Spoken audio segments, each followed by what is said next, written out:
तो साथियों, जिस तरह से NEP 2020 में जो विजन है उसी को इम्प्लीमेंट किया जा रहा है। क्या विजन है?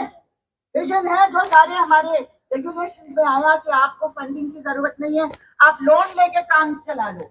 आपका सेक्शन आपका ये chapter 19 of the 2020 NEP chapter 19(2) में खास तौर से लिखा गया है कि आपको ग्रेडेड ऑटोनॉमी दी जाएगी। ग्रेडेड ऑटोनॉमी का मतलब है कि autonomy to raise your own finances, self financing करो। जैसे कि बहुत अच्छा हमको तोहफा मिल रहा है कि आप सेल्फ फाइनेंसिंग करो, सरकार आपको पैसा नहीं देगी। ये ब्लैक एंड व्हाइट में लिखा है। अगर आप नया कोर्स शुरू करना चाहते हैं, कोई नए टीचर अपॉइंट करना चाहते हैं, अगर आपको कोई भी over and above basic minimum salary आपको कुछ भी देना हो, यानी प्रमोशन इंक्रीमेंट कुछ भी हो, आपको सरकार पैसा नहीं देगी, आपको खुद जनरेट करने हैं रिसोर्सेज। तो कैसे आप जनरेट करेंगे रिसोर्सेज? आप अपनी फीस बढ़ाएंगे, जो पूरे देश में हो रहा है। फीस बढ़ाई जा रही है ताकि आम जनता के बच्चे इन यूनिवर्सिटीज में ना पढ़ पाए। ऑलरेडी 60% प्राइवेटाइज हो गया है, बचा कुचा हमारा 40% कहने को पब्लिक फंडेड है, उसको भी पूरी तरह से प्राइवेटाइज किया जा रहा है। और दूसरा तरीका क्या ढूंढा है कि टीचर्स को मजबूर करके अपना रिसोर्स जनरेशन में लगा दो। अभी जो ड्राफ्ट रेगुलेशन आया है उसमें आपके प्रमोशन के जो क्राइटेरिया हैं, 9 एरियाज में से कम 4 में आपको नोटेबल कंट्रीब्यूशन करना है। नोटेबल कंट्रीब्यूशन, वो एरियाज क्या है? सब नॉन एकेडमिक हैं। Even setting up labs is not an academic job of mine. I don't have the freedom to set up a lab. Who will allow me to set up a lab? And बाकी सारा consultancy, funding कहाँ से ला रहे हो? और तीसरा, हिंदुस्तानी language में पढ़ा रहे हो कि नहीं पढ़ा रहे हो? भाई कितना मैं मैथमेटिक्स हिंदी में पढ़ाऊंगी?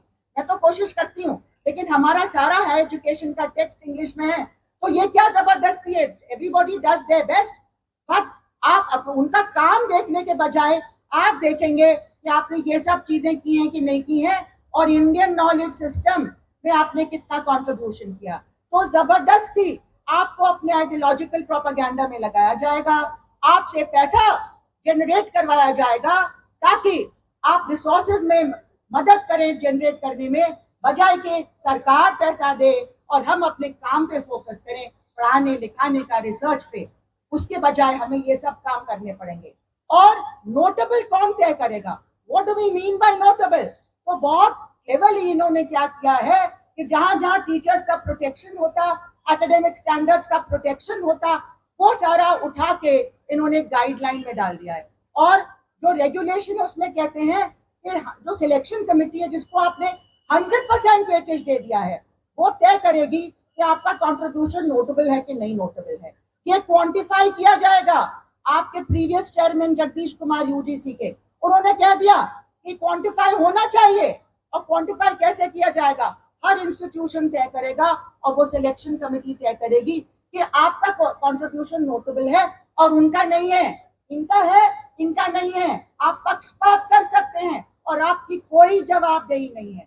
साथ साथ क्या दूसरा बहुत इंपॉर्टेंट पॉइंट है कि आपको पहले आपका प्रोटेक्शन सर्विस कंडीशंस में अगर होता थ्रू रेगुलेशन कि आपको कोई नौकरी से नहीं निकाल सकता, आपका प्रमोशन बेकार के लिए नहीं रोक सकता, आप अगर मिनिमम स्टैंडर्ड सेटिस्फाई करते हैं तो आपके साथ विक्टिमाइजेशन नहीं होगा।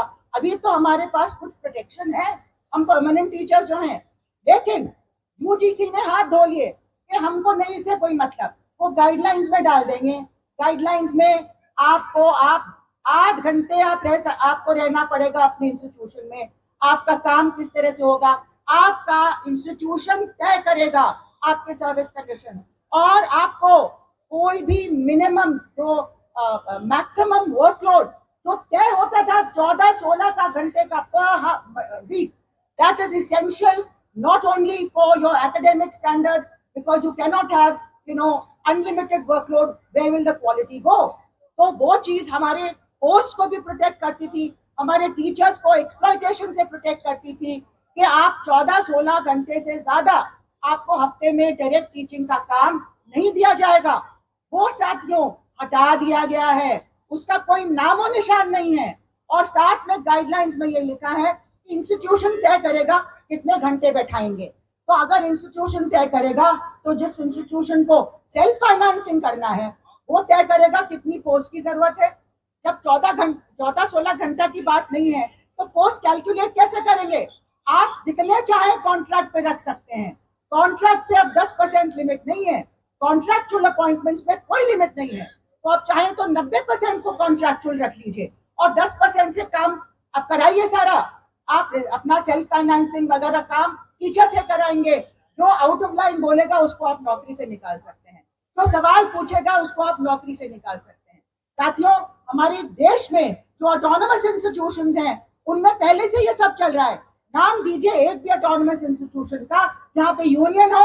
वहां कोई यूनियन नहीं होती है। आपका लोयोला कॉलेज में ऑटोनॉमी आने के बाद 1980s में वो सारी department of sociology due to office में पहुंच गए। उन्होंने कहा क्या हो गया भैया। उन्होंने कहा कि हमारे best teacher head of department को नौकरी से निकाल दिया। क्यों? उन्होंने कहा कि सिलेबस में ये चेंज क्यों किया आपने। और आज तक वो डिपार्टमेंट ऑफ सोशियोलॉजी पूरा का पूरा बंद कर दिया गया जब वहां पे टीचर्स ने सवाल उठाया, और आज तक वहां पे सोशियोलॉजी डिपार्टमेंट शुरू नहीं हुआ। तो साथियों, ऑटोनोमस कॉलेजेस जो ऑलरेडी हैं हमारे देश में उनका ये हाल था तब। अब जो खतरनाक ऑटोनॉमी का जो प्रोविजन आया है उसमें आप देखिए, management is all in all, they will decide everything. Students की फीस क्या होगी, कोर्सेज क्या पढ़ाए जाएंगे, टीचर्स कितने चाहिए, क्या क्या उनकी तनख्वाहें होंगी, कोई यूनिफॉर्मिटी की जरूरत नहीं है। तो जो हमारे सर्विस कंडीशंस, जो रेगुलेशन हमको प्रोटेक्ट करता था हमारे और हमारे बॉस के बीच में, बॉस मीनिंग जो प्रिंसिपल या जो भी सेल्फ स्टाइल फ्यूडल लॉर्ड्स है हमारे इंस्टीट्यूशंस में, हमारे और उनके बीच ये प्रोटेक्शन होता था।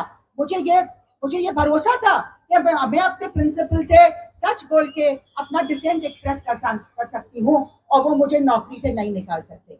आज वो प्रोटेक्शन हमारा खत्म हो गया। आप देखिए किस तरह के रेगुलेशन आए हैं। तो यूजीसी बजाय अपना रोल अदा करने के, जो उसके दायरे में नहीं है वहां पर घुस रही है। वाइस चांसलर का अपॉइंटमेंट कैसे होगा, ये यूजीसी के दायरे में नहीं आता है। ये हमारे स्टैट्यूट जो पार्लियामेंट से बनते हैं, प्रेसिडेंट अप्रूव करता है, वहां से आता है। और उसमें क्या किया इन्होंने यूनिवर्सिटी की जो ऑटोनॉमी, जो रोल था, सिलेक्शन कमिटी में 2 मेंबर यूनिवर्सिटी की ईसी भेजती थी, वो घटा के 1 कर दिया। अब 3 में से 1 में आपका क्या से होगा साथियों। तो आपकी जो ऑटोनॉमी थी उस पर, यूनिवर्सिटी के ऑटोनॉमी पे जबरदस्त अटैक है। आपके स्टेट के फेडरल स्ट्रक्चर में स्टेट के पावर पे अटैक है। आप सेंट्रल गवर्नमेंट को ओवरवेलमिंग पावर दे रहे हैं, और साथ में वाइस चांसलर को एकेडमिक होने की कोई जरूरत नहीं है, उसका एकेडमिक बैकग्राउंड की जरूरत नहीं है। वो कॉर्पोरेट सेक्टर से आ सकता है या कोई पॉलिटिकल मास्टर्स के मेहरबानी से आ सकता है। ये खुल के अब होने लगे, तो लीगल ही कर दिया, इसको लीगल कर दिया है। और जिस तरह से प्रोफेसर ऑफ प्रैक्टिस के नाम पे आप तरह तरह के लोगों को हर जगह लगा रहे हैं, उस तरह से हमारी पूरी फैकल्टी की जो कॉम्पोजिशन है उसको खतरा है। हमारी इंस्टीट्यूशंस को एक political take over, political ideological take over का खतरा है, जो ऑलरेडी शुरू हो गया है। आपके बोलने के, सोचने की, लिखने की आजादी पे खतरा है, जो ऑलरेडी शुरू हो गया। जरा सा कुछ आपने अगर क्लास में कह दिया तो कोई ना कोई रिकॉर्ड करके उसको ले जाता है, and the powers that be might lodge an FIR against you because they don't approve of what you said. आपके हिस्ट्री के बारे में कोई सच्ची बात भी बोल दी तो खैर नहीं है आपकी। आपको हिम्मत कैसे हुई, आपने मेरे सेंटिमेंट को हर्ट कर दिया, आपने रिलीजियस डिसहार्मनी क्रिएट कर दी। So many cases are there when FIRs have been lodged against teachers. तो साथियों, this is a wake up call। अगर हम सड़कों पे नहीं उतरेंगे, अगर हम एक होके स्टूडेंट्स को साथ लेके सड़कों पे नहीं उतरेंगे, जिस तरह का हमारे यूनिवर्सिटीज का गला घोटा जा रहा है एकेडमिकली, डेमोक्रेटिकली, उस तरह से बहुत जल्दी हमारा कोई नाम, किसी पूरी दुनिया में हमारा कोई नाम नहीं हो सकता है। हमारे स्टूडेंट्स अनपढ़ निकलेंगे। जो एकेडमिक चेंजेस आए हैं, ये 2 बार एडमिशन होगा। आप 2 डिग्री एक साथ कर सकते हो। आप 3 साल की डिग्री को 2.5 साल में कर लीजिए। आप MA या तो 1 ईयर या 2 ईयर्स या 1.5 ईयर्स। ये क्या है, पागलपन नहीं है तो ये क्या है? Why is this insanity being thrust on us? किससे पूछ के ये चेंजेस लाए जा रहे हैं? साथियों, हमने लड़के इनसे पे रिव्यू कमेटी बैठवाई थी 2016 में। आज बिना पे रिव्यू के ये ड्राफ्ट रेगुलेशन हमारे सर्विस कंडीशंस के लिए लाते हैं।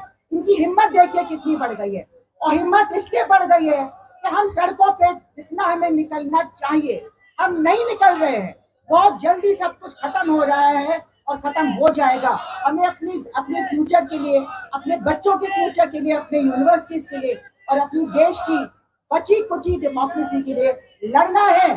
तो posterity will never forgive us if we do not stand up and speak out for what we believe is right and against what we believe is destructive.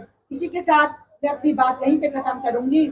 इनकलाब जिंदाबाद, हमारी लड़ाई जिंदाबाद, लड़ेंगे और जीतेंगे।